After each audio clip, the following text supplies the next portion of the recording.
या देवी सर्वभूतेषु मां सिद्धिदात्री रूपेण संस्थिता नमस्तस्यै नमस्तस्यै नमस्तस्यै नमो नमः। हे माँ सर्वत्र विराजमान और माँ सिद्धिदात्री के रूप में प्रसिद्ध अम्बे, आपको मेरा बार बार प्रणाम है। मैं आपको बारंबार प्रणाम करती हूँ। हे माँ मुझे अपनी कृपा का पात्र बनाओ। प्रेम से बोलें सिद्धिदात्री माता की जय हो। आप सभी का हमारे YouTube चैनल पर हार्दिक स्वागत है। आज नवरात्र के 9वें दिन आइए सुने माँ सिद्धिदात्री की महिमा कथा। नवरात्र के 9वें दिन माँ दुर्गा की 9वीं शक्ति माता सिद्धिदात्री की पूरे विधि विधान के साथ पूजा अर्चना की जाती है। माता दुर्गा का ये स्वरूप सिद्ध और मोक्ष देने वाला है, इसीलिए माता को माँ सिद्धिदात्री कहा जाता है। इनकी पूजा अर्चना करने से सभी कार्य सिद्ध होते हैं और मोक्ष की प्राप्ति होती है। माँ दुर्गा के इस स्वरूप की पूजा देव, दानव, ऋषि, मुनि, यक्ष, साधक, किन्नर और गृहस्थ आश्रम में जीवन यापन करने वाले भक्त माँ सिद्धिदात्री की पूजा अर्चना करते हैं। इनकी पूजा अर्चना करने से धन, यश और बल की प्राप्ति होती है। धार्मिक ग्रंथों में उल्लेख मिलता है कि माँ सभी प्रकार की सिद्धियों को देने वाली हैं। देवी पुराण के मुताबिक भगवान शिव ने इनकी कृपा से ही सिद्धियों को प्राप्त किया था। इन्हीं देवी की कृपा से भगवान शिव का आधा शरीर देवी का हुआ था। ये देवी माँ लक्ष्मी के समान कमल के आसन पर विराजमान है। माता के हाथों में कमल, गदा, सुदर्शन चक्र, शंख धारण किए हुए हैं। 9वें दिन सिद्धिदात्री की पूजा करने के लिए नवाहन का प्रसाद और नव रस युक्त भोजन और 9 प्रकार के फल फूल आदि का अर्पण करके नवरात्र का समापन करना चाहिए। सिद्धिदात्री देवी सरस्वती का भी स्वरूप है। पौराणिक कथाओं के अनुसार अणिमा, महिमा, गरिमा, लघिमा, प्राप्ति, प्राकाम्य, ईशित्व और वशित्व ये 8 सिद्धियां हैं। सभी देवी देवताओं, गंधर्व, ऋषि, असुरों को इनकी पूजा करने से ही सिद्धियां प्राप्त होती हैं। जो भी भक्त नवरात्र के 9 दिन उपवास, पूजा अर्चना और अंत में कन्या पूजन करते हैं, उन पर माँ की असीम कृपा प्राप्त होती है और सभी अटके कार्य पूर्ण होते हैं। साथ ही घर परिवार में सुख, शांति और समृद्धि की प्राप्ति होती है। माँ सिद्धिदात्री माँ लक्ष्मी की तरह कमल पर विराजमान है और माँ 4 भुजाओं से युक्त है। माता के दाहिनी तरफ के नीचे वाले हाथ में कमल पुष्प और ऊपर वाले हाथ में शंख सुशोभित है। वहीं बाएं तरफ के नीचे वाले हाथ में गदा और ऊपर वाले हाथ में चक्र सुशोभित है। माँ दुर्गा इस रूप में लाल वस्त्र धारण की हैं। 9वें दिन माता सिद्धिदात्री को हलवा, पूड़ी, काले चने, मौसमी फल, खीर और नारियल का भोग लगाया जाता है। माता की पूजा करते समय बैगनी या जामुनी रंग पहनना शुभ रहता है। ये रंग अध्यात्म का प्रतीक होता है। नवरात्र की 9वीं तिथि पर कन्या पूजन करने का विधान है। कन्या पूजन में कन्याओं की संख्या 9 होनी चाहिए, अन्यथा 2 कन्याओं के साथ भी पूजा कर सकते हैं। कन्याओं के साथ एक लांगूरा यानी बटुक भैरव भी होना चाहिए। कन्याओं को घर पर आदर सत्कार के साथ बुलाकर उनके पैरों को जल या दूध से धुलकर कुमकुम का टीका लगाएं और आशीर्वाद लें। फिर भोजन के लिए कन्या और लांगूरा को हलवा, चना, पूड़ी, सब्जी, फल आदि चीजें दें। भोजन कराने के बाद लाल चुनरी ओढ़ाएं और सामर्थ्य के अनुसार दान दक्षिणा दें। इसके बाद पूरे परिवार के साथ सभी कन्या और लांगूरा के चरण स्पर्श करें और माता के जयकारे लगाते हुए कन्या और लांगूरा को विदा करें। कन्या पूजन करने से माता की विशेष कृपा प्राप्त होती है। और घर के सभी सदस्यों की उन्नति होती है।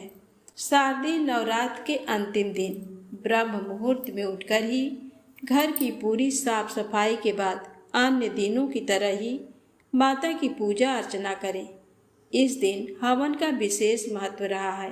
माता की पूजा के साथ ही सभी देवी देवताओं की पूजा करें। लकड़ी की चौकी पर लाल कपड़ा बिछाकर माँ की मूर्ति या तस्वीर रखें। फिर चारों तरफ गंगा जल से छिड़काव करें। इसके बाद माता को पूजा सामग्री अर्पित करके हवन करें। हवन करते समय सभी देवी देवताओं के नाम की आहुति अवश्य दें। हवन के समय दुर्गा सप्तशती के सभी श्लोक के साथ आहुति दी जाती है। इसके साथ ही देवी के बीज मंत्र ओम ह्रीं क्लीं चामुंडाय विच्चे नमो नमः का 108 बार जप करते हुए आहुति दें। फिर आरती उतारें। हवन करने के बाद पूरे परिवार के साथ माता के जयकारे लगाएं और माता का आशीर्वाद लेते हुए कन्या पूजन शुरू करें। माँ सिद्धिदात्री को भोग में हलवा व चना का विशेष महत्व है। इसके साथ ही पूड़ी, खीर, नारियल और मौसमी फल भी अर्पित करें। अब आइए सुने नवरात्रि व्रत की महिमा कथा। एक समय बृहस्पति जी ब्रह्मा जी से बोले, हे ब्राह्मण, नवरात्र का व्रत क्यों किया जाता है? पहले इस व्रत को किसने किया, सो विस्तार से कहिए। बृहस्पति जी का ऐसा प्रश्न सुन ब्रह्मा जी ने कहा, हे बृहस्पति, प्राणियों के हित की इच्छा से तुमने बहुत अच्छा प्रश्न किया है। जो मनुष्य मनोरथ पूर्ण करने वाली दुर्गा, महादेव, सूर्य और नारायण का ध्यान करते हैं, वे मनुष्य धन्य हैं। ये नवरात्र व्रत संपूर्ण कामनाओं को पूर्ण करने वाला है। इसके करने से पुत्र की कामना वाले को पुत्र, धन की लालसा वाले को धन, विद्या की चाहना वाले को विद्या और सुख की इच्छा वाले को सुख मिलता है।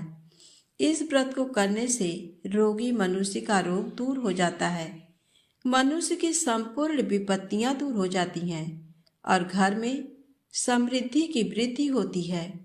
बंध्या को पुत्र प्राप्त होता है, समस्त पापों से छुटकारा मिल जाता है और मन का मनोरथ सिद्ध हो जाता है। जो मनुष्य इस नवरात्र व्रत को नहीं करता, वह अनेक दुखों को भोगता है। हे बृहस्पति, जिसने पहले इस महाव्रत को किया है, वह कथा मैं तुम्हें सुनाता हूँ, तुम सावधान होकर सुनो। इस प्रकार ब्रह्मा जी का वचन सुनकर बृहस्पति जी बोले, हे ब्राह्मण, मनुष्यों का कल्याण करने वाले इस व्रत के इतिहास को मेरे लिए कहो। मैं सावधान होकर सुन रहा हूँ। आपकी शरण में आए हुए मुझ पर कृपा करो। ब्रह्मा जी बोले, प्राचीन काल में मनोहर नगर में पीठत नाम का एक अनाथ ब्राह्मण रहता था। वह भगवती दुर्गा का भक्त था। उसके संपूर्ण सद्गुणों से युक्त सुमति नाम की एक अत्यंत सुंदरी कन्या उत्पन्न हुई। वह कन्या सुमति अपने पिता के घर बाल्यकाल में अपनी सहेलियों के साथ क्रीड़ा करती हुई इस प्रकार पढ़ने लगी जैसे शुक्ल पक्ष में चंद्रमा की कला बढ़ती है। उसका पिता प्रतिदिन जब दुर्गा की पूजा करके होम किया करता था, वह उस समय नियम से वहां उपस्थित रहती। एक दिन सुमति अपनी सखियों के साथ खेल में लग गई और भगवती के पूजन में उपस्थित नहीं हुई। उसके पिता को पुत्री की ऐसी असावधानी देखकर क्रोध आया और वह पुत्री से कहने लगा, अरे दुष्ट पुत्री, आज तूने भगवती का पूजन नहीं किया। इस कारण मैं किसी कुष्ठ रोगी या दरिद्र मनुष्य के साथ तेरा विवाह करूंगा।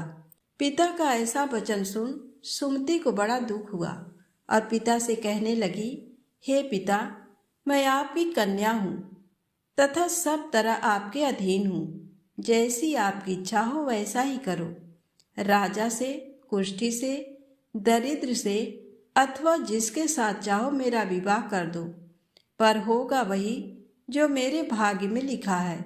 मेरा तो अटल विश्वास है, जो जैसा कर्म करता है उसको कर्मों के अनुसार वैसा ही फल प्राप्त होता है। क्योंकि कर्म करना मनुष्य के अधीन है, पर फल देना ईश्वर के अधीन है। जैसे अग्नि में पड़ने से तीर्ण आदि उसको अधिक प्रदीप्त कर देते हैं, इस प्रकार कन्या के निर्भयता से कहे हुए वचन सुन उस ब्राह्मण ने क्रोधित हो अपनी कन्या का विवाह एक कुष्ठी के साथ कर दिया और अत्यंत क्रोधित हो पुत्री से कहने लगा, हे पुत्री, अपने कर्म का फल भोगो, देखें भाग्य के भरोसे रहकर क्या करती हो। पिता के ऐसे कटु वचनों को सुन सुमति मन में विचार करने लगी, अहो, मेरा बड़ा दुर्भाग्य है जिससे मुझे ऐसा पति मिला। इस तरह अपने दुख का विचार करती हुई वह कन्या अपने पति के साथ वन में चली गई और डरावने कुशा युक्त उस निर्जन वन में उन्होंने वह रात बड़े कष्ट से व्यतीत की। उस गरीब बालिका की ऐसी दशा देख देवी भगवती ने पूर्व पुण्य के प्रभाव से प्रकट हो सुमति से कहा, हे दीन ब्राह्मणी, मैं तुझसे प्रसन्न हूँ, तुम जो चाहो सो वरदान मांग सकती हो। भगवती दुर्गा का ये वचन सुन ब्राह्मणी ने कहा, आप कौन हैं, वह सब मुझसे कहो। ब्राह्मणी का ऐसा वचन सुन देवी ने कहा कि मैं आदि शक्ति भगवती हूँ और मैं ही ब्रह्म विद्या व सरस्वती हूँ। प्रसन्न होने पर मैं प्राणियों का दुख दूर कर उनको सुख प्रदान करती हूँ। हे ब्राह्मणी, मैं तुझ पर तेरे पूर्व जन्म के पुण्य के प्रभाव से प्रसन्न हूँ। तुम्हारे पूर्व जन्म का वृत्तांत सुनाती हूँ, सुनो। तू पूर्व जन्म में निषाद की स्त्री थी और अति पतिव्रता थी। एक दिन तेरे पति निषाद ने चोरी की। चोरी करने के कारण तुम दोनों को सिपाहियों ने पकड़ लिया और ले जाकर जेल खाने में कैद कर दिया। उन लोगों ने तुझको और तेरे पति को भोजन भी नहीं दिया।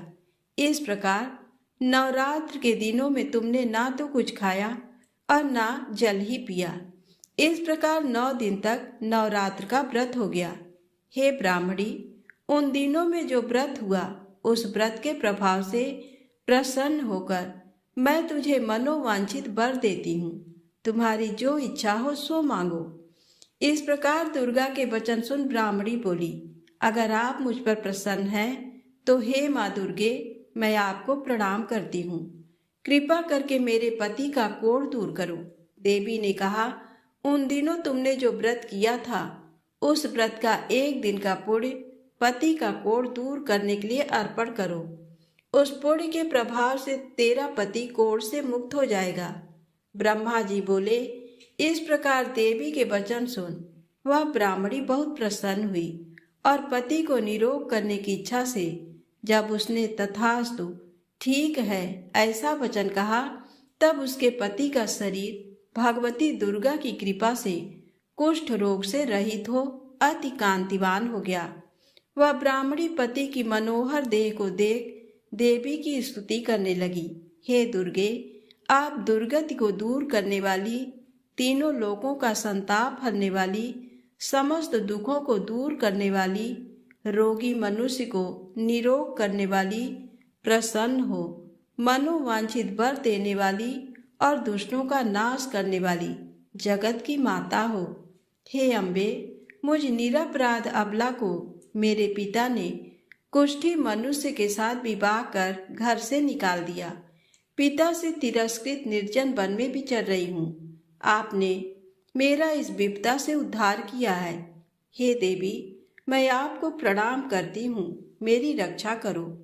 ब्रह्मा जी बोले, हे बृहस्पति, उस ब्राह्मणी की ऐसी स्तुति सुन देवी बहुत प्रसन्न हुई और ब्राह्मणी से कहा, हे ब्राह्मणी, तेरे उदालय नामक अति बुद्धिमान, धनवान, कीर्तिवान और जितेंद्रीय पुत्र शीघ्र उत्पन्न होगा।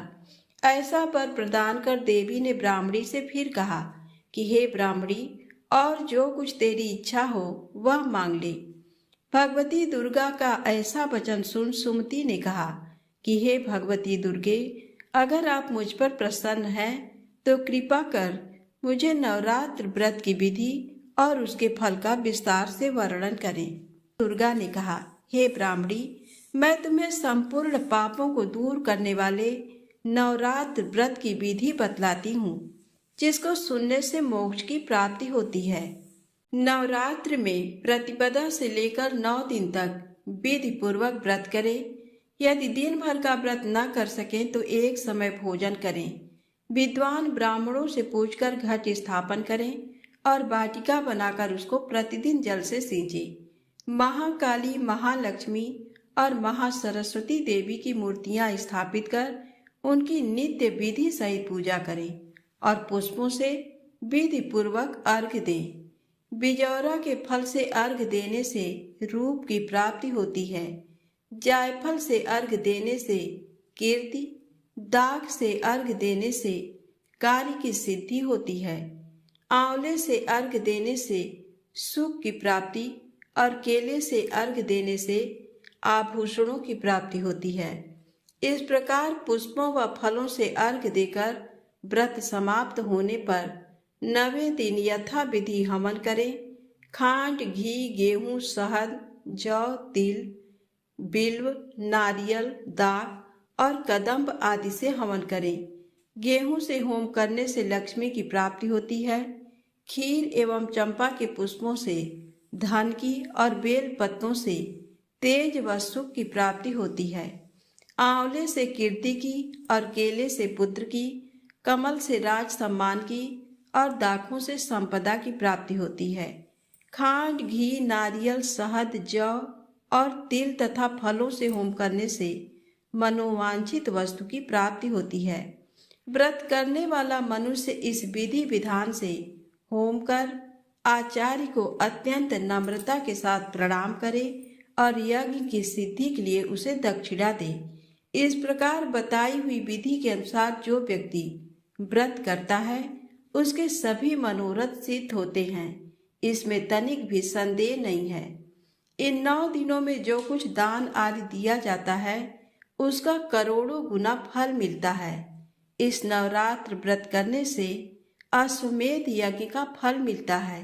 हे ब्राह्मणी, इस संपूर्ण कामनाओं को पूर्ण करने वाले उत्तम व्रत को तीर्थ, मंदिर अथवा घर में विधि के अनुसार करें।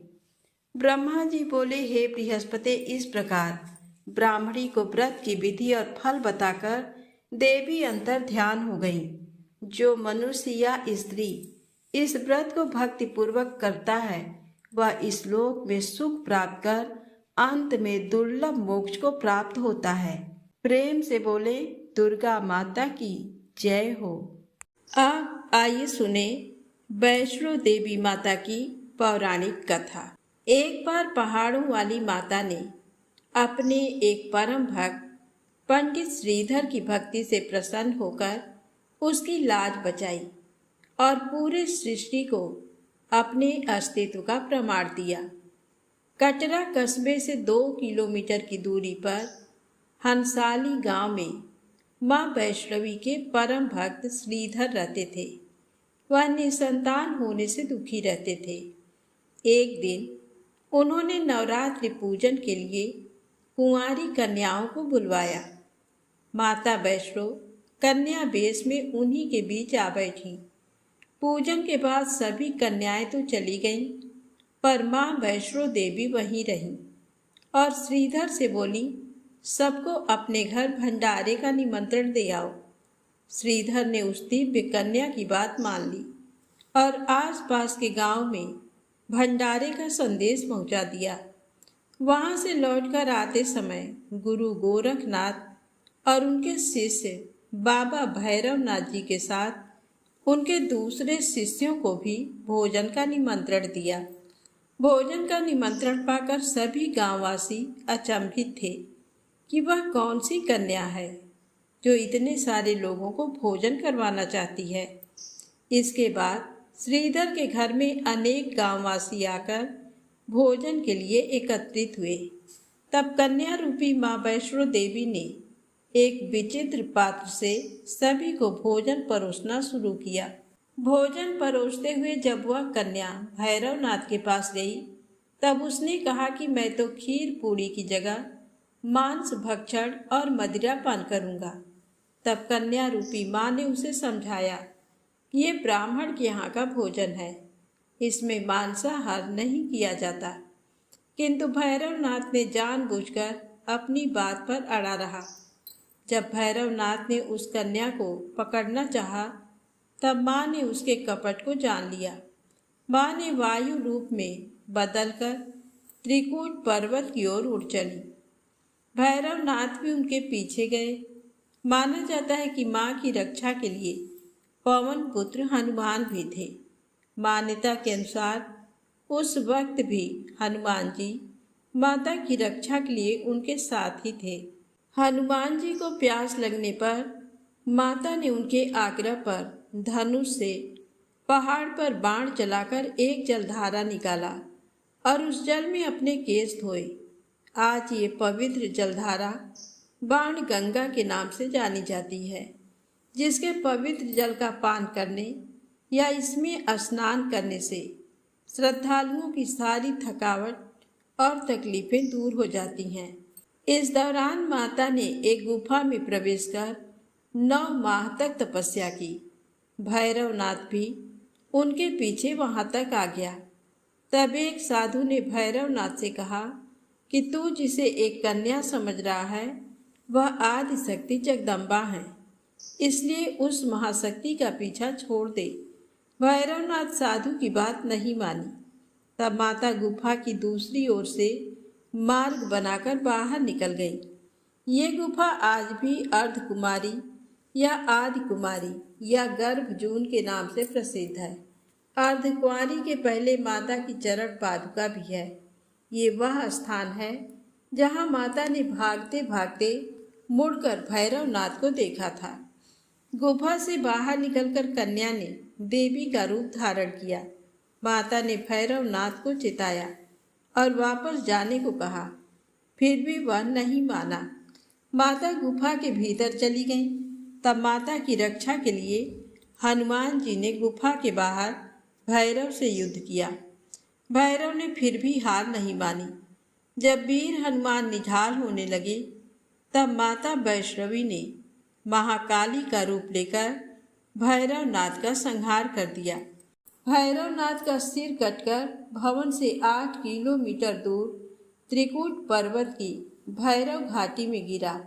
उस स्थान को भैरवनाथ के मंदिर के नाम से जाना जाता है। जिस स्थान पर माँ वैष्णो देवी ने हठी भैरवनाथ का वध किया, वह स्थान पवित्र गुफा अथवा भवन के नाम से प्रसिद्ध है। इसी स्थान पर माँ काली, माँ सरस्वती और माँ लक्ष्मी पिंडी के रूप में गुफा में विराजित हैं। इन तीनों के सम्मिलित रूप को ही माँ वैष्णो देवी का रूप कहा जाता है। कहा जाता है कि अपने वध के बाद भैरवनाथ को अपनी भूल का पश्चाताप हुआ और उसने माँ से क्षमा दान की भीख मांगी। माता वैष्णो देवी जानती थीं कि उन पर हमला करने के पीछे भैरव की प्रमुख मनसा मोक्ष प्राप्त करने की थी। उन्होंने न केवल भैरव को पुनर्जन्म के चक्र से मुक्ति प्रदान की, बल्कि उसे वरदान देते हुए कहा कि मेरे दर्शन तब तक पूरे नहीं माने जाएंगे जब तक कोई भक्त मेरे बाद तुम्हारे दर्शन नहीं करेगा। उसी मान्यता के अनुसार आज भी भक्त माता वैष्णो देवी के दर्शन करने के बाद 8 किलोमीटर की खड़ी चढ़ाई चढ़कर भैरवनाथ के दर्शन करने को जाते हैं। इस बीच वैष्णो देवी ने 3 पिंड सहित एक चट्टान का आकार ग्रहण किया और सदा के लिए ध्यान मग्न हो गईं। इस बीच पंडित श्रीधर अधीर हो गए। वे त्रिकुटा पर्वत की ओर उसी रास्ते आगे बढ़े जो उन्होंने सपने में देखा था। अंततः वे गुफा के द्वार पर पहुँचे। उन्होंने कई विधियों से पिंडों की पूजा को अपनी दिनचर्या बना ली। देवी उनकी पूजा से प्रसन्न हुई। वे उनके सामने प्रकट हुई और उन्हें आशीर्वाद दिया। तब से श्रीधर और उनके वंशज देवी माँ वैष्णो देवी की पूजा करते आ रहे हैं। तो प्रेम से बोलें, वैष्णो माता की जय हो।